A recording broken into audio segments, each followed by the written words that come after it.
tournament, and it's building hype. It is building hype. Again, underdogs absolutely. Suning are 1-7 against top esports in the LPL all year long. That one game was back in week 5 of the spring split. It's been a lot of wins in a row for many people's tournament favorites here on the blue side in top esports.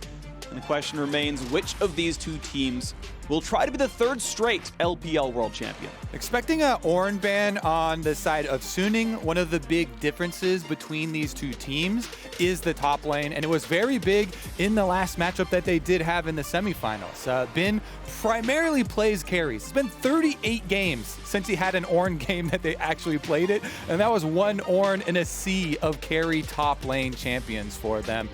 They have banned it every single game of the World Championship thus far, and they've got one ban left to do it, or will they break their pattern? Will it be 12? 3-9 makes it. Is it going to be Sword Art or Bin or someone else banning this one away? I saw it there. We added the numbers, and we got to figure out. No, Nidalee is going off of this one. This is interesting. It almost forces. I mean, you're seeing these jungle bans coming through. Graves, Kindred, Nidalee, arguably the 3 biggest junglers at Worlds so far. Lilia has not been played by Karsa all split long, Worlds included. It is something that SOFM plays, though, so Jhin, maybe the takeaway. Huge takeaway from Huangfeng here. And I like that Jackie Love is taking away one of the best picks that Suning have found success with. Now, this isn't to say that's the only AD carry that they have. Obviously, his Misfortune bottom lane was also extremely strong.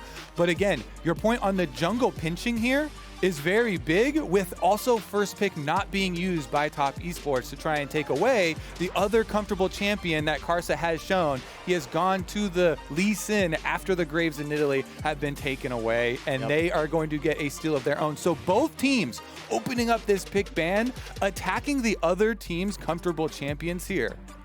This is very interesting. I want to think that Ashe is coming in for Huanfeng as the likely bot lane. And one thing I thought was interesting, as I was researching Suning's picks and bans throughout Worlds, they pretty much play standard 2-on-2s. Every single Ezreal game, they have played it alongside Leona to give engage potential. Every time he has played Ashe, it's been alongside Lulu. The Jhin taken away, that had its own duo picks there as well. We'll see if that does come through overall. Instantly, Set gets grabbed. And we're going to see the pick now for maybe Knight. Now, Knight has been the most flexible mid laner that we've had at Worlds, and he could play the set. Orianna's locked in, though, so that's going to be extremely unlikely. As when you're facing an Orianna now on the side of Suning, you either want to go with an assassin to try and attack her close range, or outrange it with Zoe. I think that Zoe has been one of Angel's best champions, right up there with the Syndra, probably even the best. So I would try and grab something for him before the second rounds of bans come in. Orianna really excels in the midfield, that mid-range, getting a couple of extra levels into the W so you can clear that wave. He doesn't go with the Zoe. Azir also has the extra range, though, and you can do a similar thing. So now we get to see the second rounds of bans come through. Angel going to pick his 6th unique champion of Worlds. Knight had played 9 across 11 games, and it's going to be his 3rd Orianna game of Worlds, but had the biggest champion pool at Worlds of anyone in this matchup. There's the Leona that, again, was played every single time alongside the Ezreal. Set was next in line behind that one. Of course, that one was early taken away, likely going to Yunjia down to the bottom side. I say Nautilus is going to be really high priority for them then, because Suning, as we said before, primarily pretty much always play carries for Bin, and they will need somebody to engage for them. Sword Out is the engaged player for this team. As Klima was talking about, he's also one of the big shot callers, calls those engages later on into the game. We eventually get our Ornn ban, but it's not in the first round, so they get half credit. Yeah. I would say, though, Nautilus, these other hard engaged supports should be what TES are trying to target here, deny them from Sword Art. And I'm expecting to see the support grabbed pretty early from Suning. Top Esports, more than any other team in quarterfinals onwards. Counterpicks for 369, more than any team counterpicks for any other player. 369 gets the counterpicks for Top Esports, something like 70% counterpick rate, and he's not going to get to in this game. This is the benefit of Red Side, is that Red Side gets to guarantee a role gets counterpicked, and it's going to force 369 to blind pick as top laner, and we get to see what Bin's counterpick is going to be. Hard engage here is locked in. They get the Rakan for Sword Art, one of the biggest playmaking champions in the game. I love its combination with Lee Sin as well. He can actually sync up so well with SOFM. They both have the dashes. You can play some really interesting vision games by hopping over walls and allowing your teammate to then hop to you. But it's a very quick double lock in here. Pantheon for very aggressive play on their bottom side too with the point and click stun. And the Jace, very, very powerful laner for the top side. Difficult to go with a counter pick here for Bin. Since the Camille is banned out, that's one of the ones where you usually try and get a Hextech ultimatum, set him up for counter kills. The Wukong is actually what they used in the semifinals. Yeah. Into it in the reverse matchup. And that was actually the best game of that semifinals for Suning, where Bin was able to get a counter kill in the 2v1. Roles will be reversed this time, though, with 369 on the Jace. And the reason you always get that Wukong very often into this matchup is his extra armor and regeneration from his passive that you try and stack up, and then look for your all-in opportunity on the Jace to try and get the kill. And that's going to require jungle attention. Well, I will say, though, Wukong getting to stack armor via his passive and probably early Ninja Tabby as well. He's got a set jungle who's primarily physical as well, so it's similar damage typing. You've got an armor stacking top laner just natively. That's going to look pretty good for Bin overall. Now, he's got to step up against 369. That is going to be a tough matchup. If you're going player by player, you're really going TES favored almost down the line. But if you step up on the day and you do what needs to be done, then you're great. And I do want to interject on this because in the semifinals, this was such a catastrophic matchup for Suning because of the emphasis that Top put onto 369. They get him counterpick. It was the Jackson to Mordekaiser, devastating counterpick. Quinn into Renekton, devastating counterpick in the favor of 369. Plus, they sent Karsa to gank his lane early for him, getting him first kills in both of those games. So it's jungle attention resources. It is draft pick resources. So much that Top Esports tried to funnel into 369 to get that winning top side. They funnel 369 in the early game. They funnel 369 in the late game. He is a player they absolutely play through. Top Esports' Herald control is like 1.27 a game. They get most heralds, they play around top side. They sat dragons for it, by the way. They have a very low first dragon percent. They have less than one dragon at 15 minutes on average. They are playing around top side in the early game, and you've got this Jace Wukong volatile matchup. We'll see how much Karsa can be up there. But on the other side, what's going to happen for Suning? Around the bottom side, we saw how well Huanfeng played in the quarterfinal. His Jin for mid side, the base, yeah, the champ got stolen away. He's still outstanding. Their dragon control is excellent. Suning playing around the bottom side most likely. We'll see how it shapes up, though, because you've got a volatile matchup top side regardless, and we get to figure out which team can play around it better. Yeah, and we should start off this game by painting the entire picture from those semifinals, because while there was, counterpick top side, lots of ganks up early onto the top side, which resulted in a big CS lead for 369, there also was a big CS lead for Jackie-Love and Yuyanja in that series, and it was mostly self-earned in various matchups for them into Huanfeng and Sword Art, and that's one of the components that people are expecting to change, because at Worlds, Huanfeng and Sword Art have really stepped it up. This has to be one of the differences for Suning to make sure they don't get a similar result as they did in the LPL.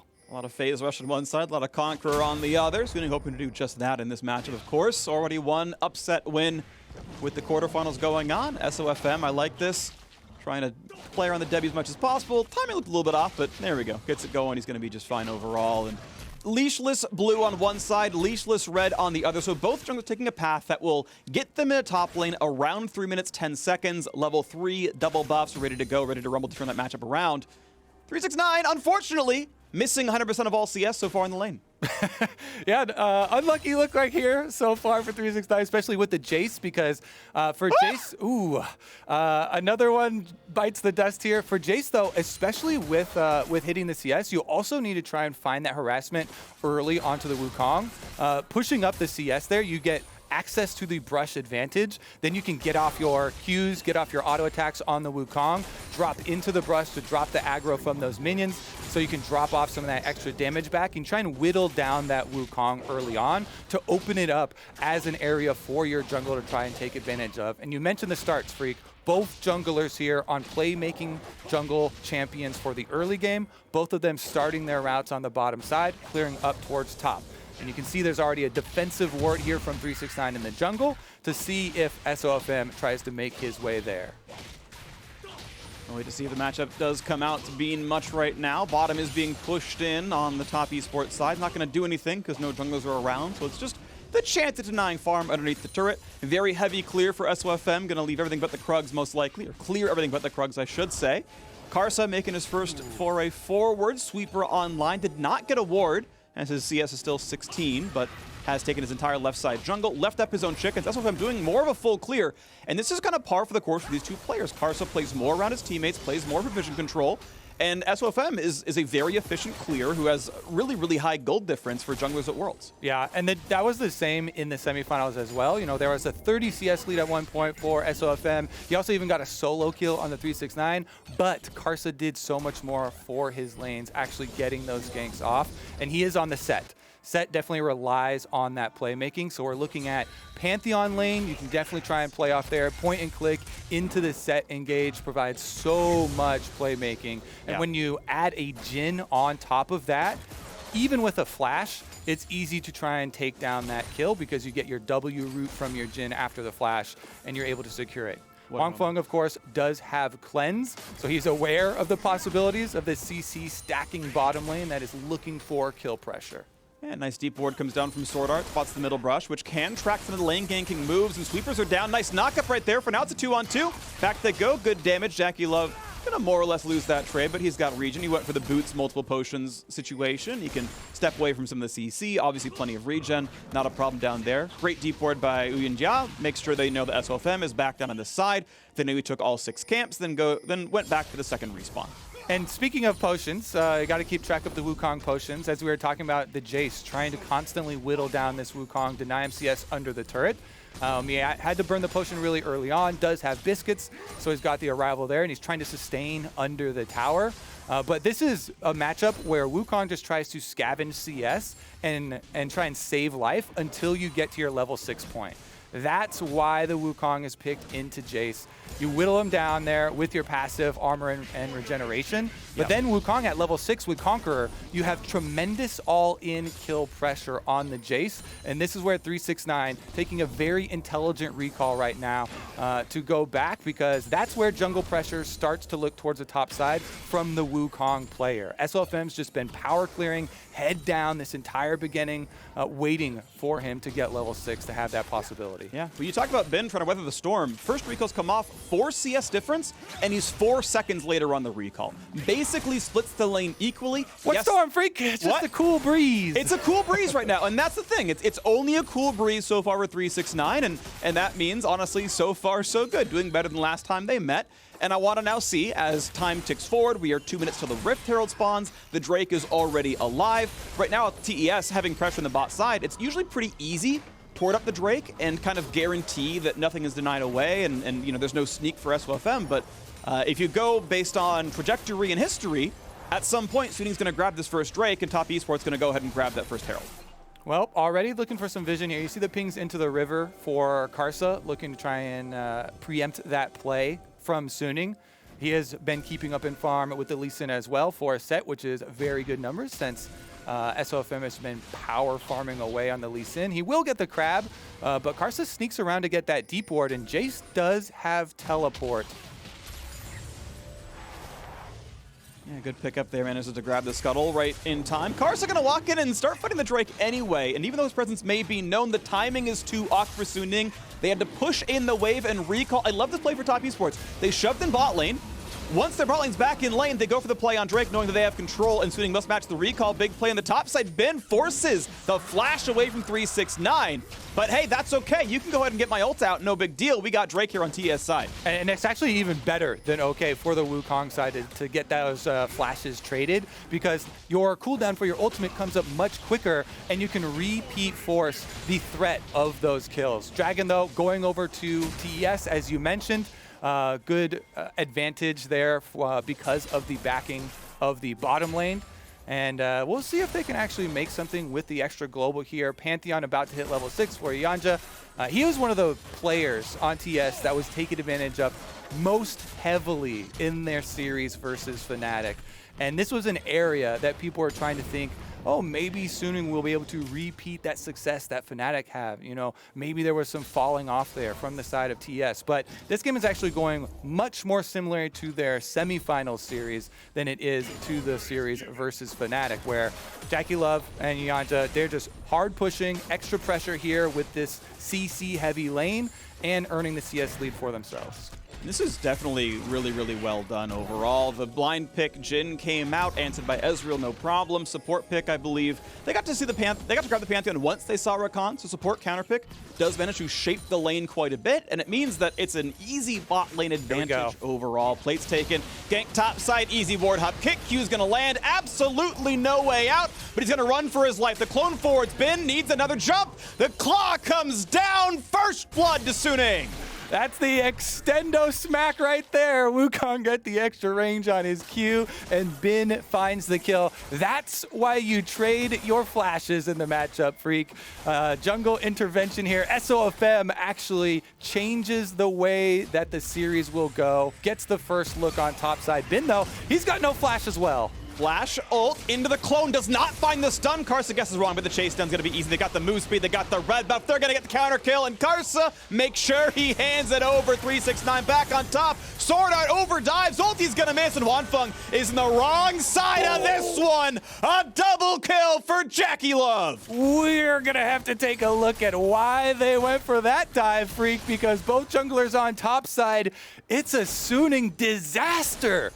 Jackie Love picking up both of the kills on that counter bottom side. What a big turn of events. Yeah, I mean, this is massive. Jackie Love is ahead, and he's going to do good things. Let's watch this. All right, so as we mentioned, the Pantheon level 6, they try and go for the kill onto Jackie Love for the tower dive because Pantheon's not there, but the global can be used back to your own lane, Freak. Yep. It's a level 6 Pantheon. Yanja comes right back, and he's there in time for the stun. Nice job holding onto the heal there, too, for Jackie Love. Yep. And good evasive maneuvers. He baits them right in, and he's able to find the extra kill there with the ultimate shot. Yeah, he survives the entire gank, just 1v2 with his ulti alive, and then Pantheon helps guarantee that the Ezreal dropped, but yeah, that dive just failed by itself. I mean, Sword Art was dead before Yunjia was even in that fight. So, you know, rough stuff here for Suning, but that is it's a pretty bad look so far in game one. Every neutral objective so far has gone TES's way. Drake and the Herald, will see where it crashes, where they're going to earn their gold. But so far, so good. I'm interested to see how this affects the rest of the series, too, and the Champion Select, because very clearly, as we talked about in the beginning of Champ Select, you know, taking away specific champions from the comfort, from the success that we've seen recently. Here's another engage on top side, though. Bin gonna find that knock up. It's gonna be the flash kick and a Q, easy pickup. SOFM grabs kill number 2. So top side, ironically, somewhat gonna be the point of strength for Suning. Bot lane, though, still just running away with it on TES's side. I mean, SOFM topside definitely showing that they learned from the previous series. Here we go, sweep in. Not quite in turret range. Shockwave going to clear the wave, though. Angel going to take some damage. Knight trades back, and now into the bot side again. An easy kill as they make sure Karza shows up, and they're going to summon the Herald, no problem. The full bot turret will die for this play. Jackie Love saying, you guys are not the Fnatic bottom lane, and they go deep here. Karsa coming from the gank, also bringing the Rift Herald. That's going to be a full turret. This is ideal situation for Rift Herald usage. They get the kills. They're going to get the first turret bonus. They get all of the turret plates. All right, not going to be too much there. He's fine. Going to walk away. No big deal. Jackie Love, now that he's 3-0, I got to start gushing about how good Jackie Love is. If You're holding it in until now? I mean, I haven't gotten to cast a lot of Jackie Love BO5s, and now I get to. So Jackie Love may well be the single best AD carry in the world. There's contention that's maybe Ruler, but, you know, he's number 1 or number 2. And this is a man, by the way, who gets usually no help at all. He is 19th in the LPL for CS share post 15. They do not put resources in him. And yet, he has the highest damage per minute of all AD carries in the LPL. He does everything with nothing. This game, he's got 3 kills in first turret. He's going to do everything with all the gold, and he's going to 1v9 this game. Yep, they try and dive him. They mess up the dive. Jackie Love punishes. Then Karsa goes down bottom to really make them regret their decisions. That's going to be Dragon stacking for TES as well. So if you look at the overall setups here with the strategy coming in from TES, this is exactly what they want because they're the ones with incredible playmaking potential on AD carry support and jungle. You start to get these towers down early, then you get the possibilities of Pantheon ultimates coming in and the long-range follow-up of Jin W snares picking people off. Here's another look at the dive. Karsa, Hex Flash right on over the wall. They run straight at Sword Art and Wongpug. Even with the Arcane Shift, nice slowdown there with the Smite. Overload of crowd control. They've got plenty of extra usages here, locking him up very easily. Beautiful stuff right now. So a nearly 2,000 gold lead puts Top Esports ahead, plus the 2 Drakes. Heavily favored so far in this one. SOFM wants to steal. He's going to get it. Nice pickup with the Smite. Gets to get something done. Suning still needs to find a way to use this Wukong to win the game. They've got 3 plates topside, going for a bit more here. Plate number 4 going to be shared with SOFM, and they can knock the rest of this one down. They got 30 seconds to grab this next plate. Should be able to do so. 369 just forced to play in the backside. He went early Ninja Tabby. He's just playing defense. And he isn't bleeding too badly, but Jackie Love's being moved around the map. He's in a mid lane, gets plate number 2 down there. Top Esports off to a great start. Yeah, wherever Jackie Love goes, you have to respect the TES presence. But Suning have some advantages of their own. The possibilities here, you know, Trinity Force built up by Bin, the Wukong greatly accelerated, and you definitely have the possibility for some large wombo combos with both AD carry and supports rotating towards mid. Sword Art with Flash available on Rakan. You can lock 2 members up in time for a Wukong ultimate and try and have one of those devastating combinations. Other than that, though, they have to worry about the presence from Jackie Love, continuing to threaten around mid. Now, 2 turret plates plus first blood difference, first turret difference, I should say, going to amount to about 450 gold. So not gigantic, but still obviously a meaningful difference here as the gold lead sits at still about 1,100. Knight going to get hit. He's not going to chase him. That would not be worth it. But you can see with SOFM putting in the pressure, he gets to contest the ward. Bot lane is being pushed in right now by Angel. And mid's kind of too hard to do anything with right now. They know SOFM's kind of around. They know that the Wukong could maybe move. And so no turret pressure really being done in the mid lane. And Suning actually weathering the storm. I mean, the gold has flattened out somewhat in the last couple minutes. Yeah, I think the main thing they're worried about are the neutral objectives. You know, this is both Rift Heralds that have gone over to Top Esports. It is both Dragons for this early game. Karsa continues his similar playstyle. Ganks for the lane and focus on the neutral objectives, getting TES to a very comfortable mid game here. Again, though, it is all up to Suning to find this flank. That combination of the Rakan and the Wukong. Yeah, I like it. Is the power that they do have that they can bring here. Easy shot comes through. Second turret goes down, so Top Esports add 500 more gold to the coffers, and suddenly the play space opens up quite a bit as there's a lot of jungle you can now own towards the bottom side, right? If you're trying to stack dragons, and realistically feel like they can do so, getting rid of those 2 turrets makes it the easiest to make that happen. Now a play into the mid lane, flashes, they're gonna find some kicks, but I think they layered it incorrectly. Jackie Love gets out because the kick was too early and Sword Art knocked him up afterwards. Yeah, you're gonna have to decide which one you're gonna blame for that because once you do a kick, the kick actually animation will, or the trajectory that he's gonna go, if you have another knockup, that stops the movement. So it was an instant kick into the W from Sword Art, and Sword Art's knockup means there will be no movement backwards, actually saving Jackie Love's life here. So if we slow this down, there's some mechanics to look after. Gets the kick right there, right before the knockup, it looked like. And if he's not going to get that distance traveled backwards, he gets to walk out. I'm going to blame the jungler here. Flash. As a non-jungler, Sword Art's play is the very, very standard Rakan play. It's ult, run in, flash W, and as Lee Sin, you have played around that so many times. SOFM just jumped the gun a little bit too early. It sucks to make the kind of mistake, but look, this is the case here. For 7 of the 10 players on either roster, it is their first major international LAN tournament.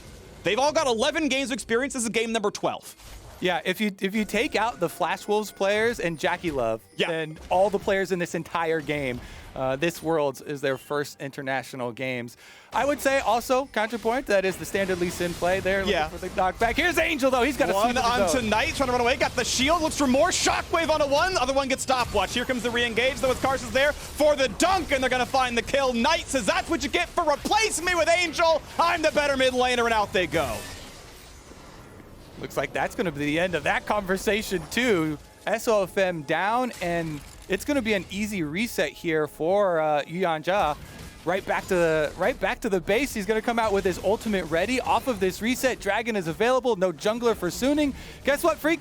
That's a soul point. Yeah, it's going to be the Drake dropping before 18 minutes into the game. At the very least, the next will live a bit longer, but Top Esports in complete control, 1,700 gold lead, plus 3 Drakes. Means you can kind of roughly double that in your mind. I feel like that's kind of about the worth of a Dragon in terms of expected win rate, but we still need to see Suning get more done than topside ganks this game, or this will just run away from them.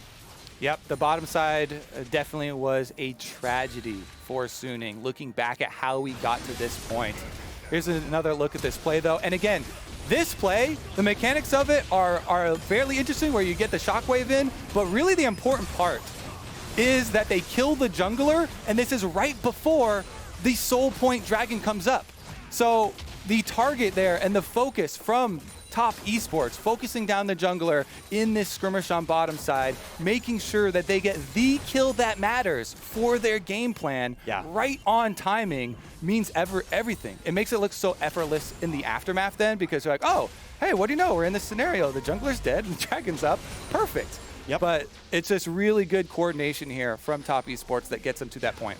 And you can see now pressure on the bottom side. They will look for their 3rd kill here, Suning, and it will once again be on Jace. Here comes the chase down. Easy kick into the wall if they want it. They're going to go in for the play. A couple of knockups come through. Knockup comes down for Sword Art, and kill comes in number 2 for Bin. The Trinity Force Wukong is going to try to be the biggest carry in this game because they don't have a lot else going for him.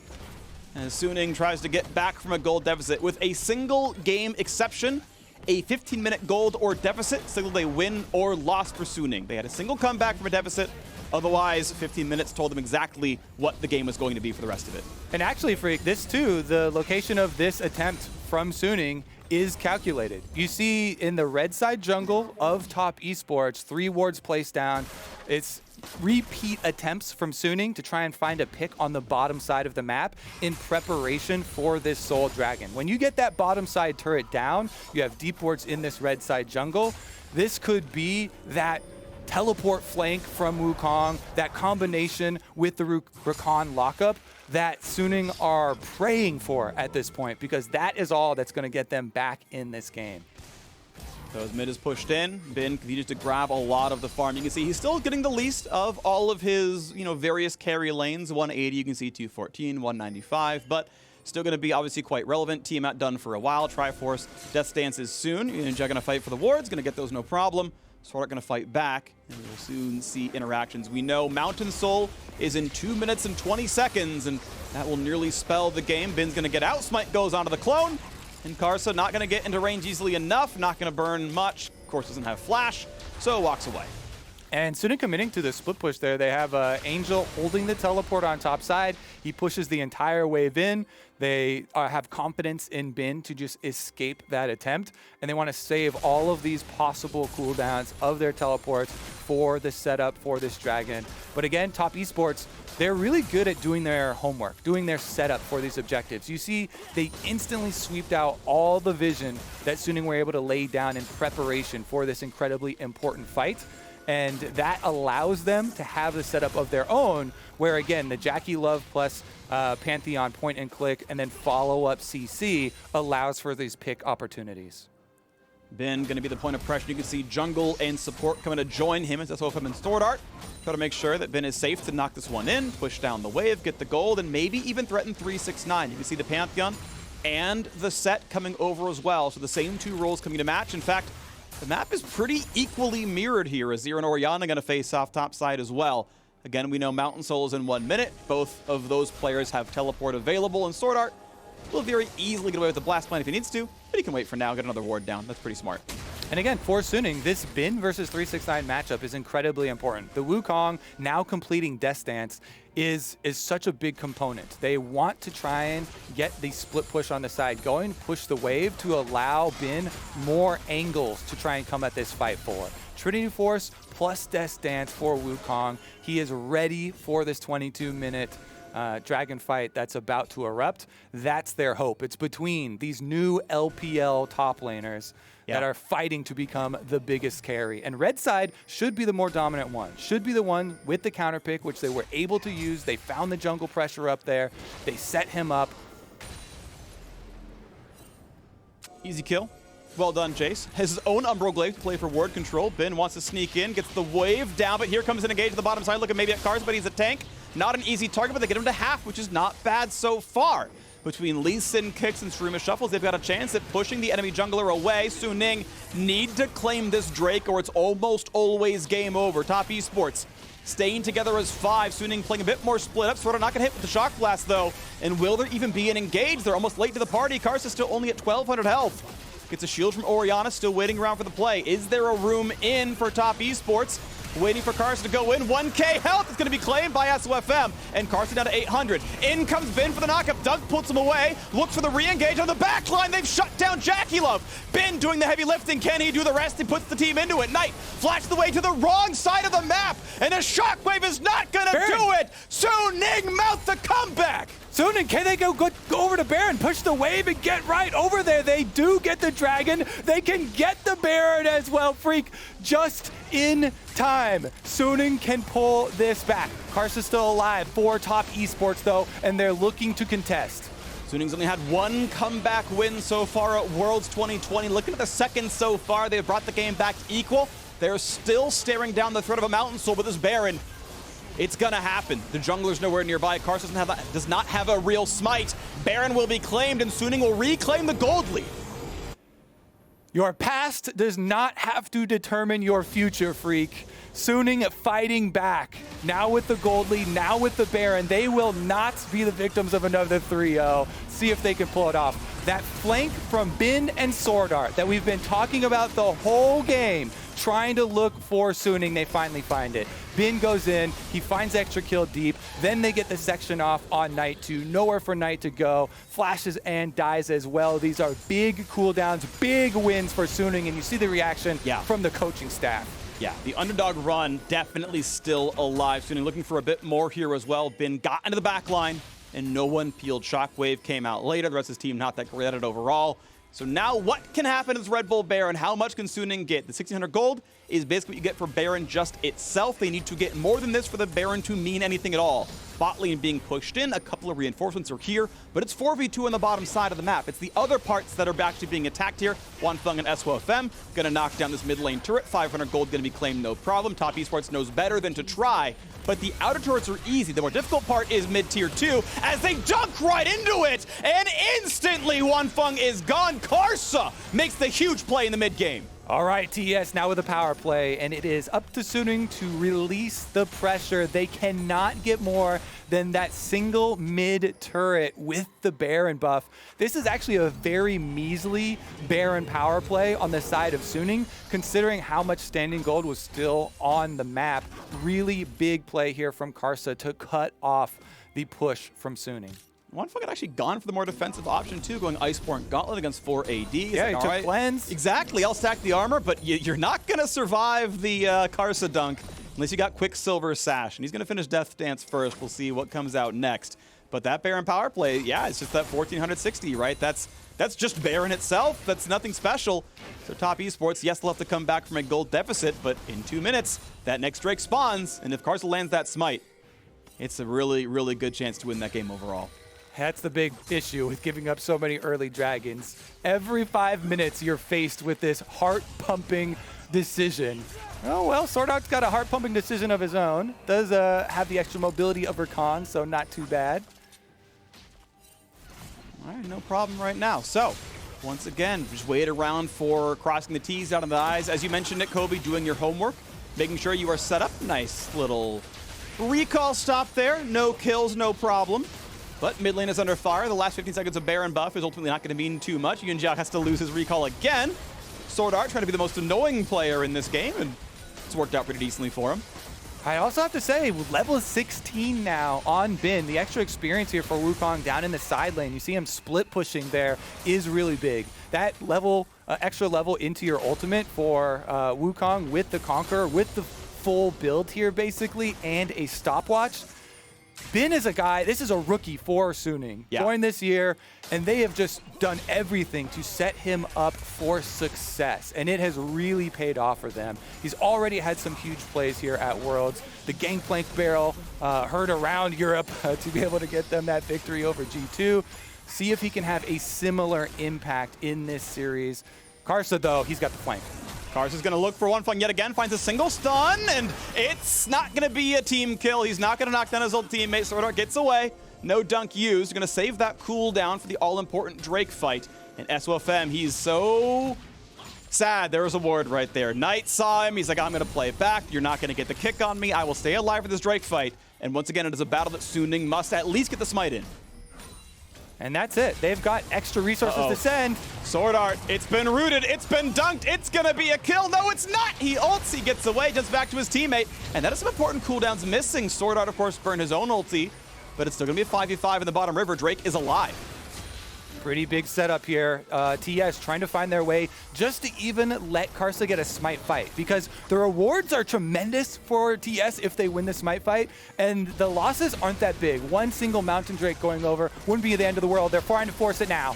It's going to be a battle. Who's going to get the kick? Who's going to make the smite come through? The battle comes in again! It goes to SOFM with the steal. The re-engage with the double shockwave is good, and Jackie Love finds the kill in a Sword Art. Jackie Love looking to attack. He's going to go down to Bin yet again. Angel gets the double scoop, burns his Zonias, but the re-engage looking pretty good. The front line is squishy. Yunjiao goes down. Knight is on the run. He just cannot survive, and SOFM goes in for more. A double kill for Bin, and 3-6-9. It's a 3 this game. He's going to kill a minion wave. He is going to die. It's going to be okay. Swags for his old team, and that's going to be a huge pickup and ace for Suning. SOFM spent so much time in the LNG jail, and he's back. He's on the world stage now, and he is winning it.